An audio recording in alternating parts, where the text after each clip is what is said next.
Hey guys, it's me Flo. Welcome to my channel. And for today's daily design challenge number 13th, yes, we're already on the 13th day. Can you believe it?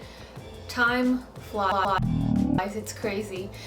For today's challenge, we are doing a poster challenge. Originally, the challenge was supposed to be a 5-minute poster challenge, and you'll see like throughout the video that it was supposed to be 5 minutes, and you can see what I came up with within 5 minutes.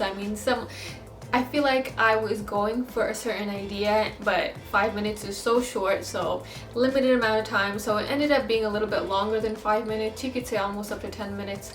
But I ask you guys, join along with me, because even 5 minutes, it sounds like, well, what are you gonna do in 5 minutes? But it's like, if you actually put on the timer and set yourself up for it, it's kind of cool to see what you come up with. And even though I didn't fully get what I wanted within that 5 minutes, I ended up just like having all these ideas, and then literally a minute after that 5 minutes, I just was like, ooh, I have all these ideas, and I just like pushed myself with that 5 minutes, really got a flow of a bunch of ideas going, like just so many ideas. And you'll see towards the end, like the poster ended up looking a lot better within, or not even within, after the 5 minutes. All right guys, let's get this challenge started.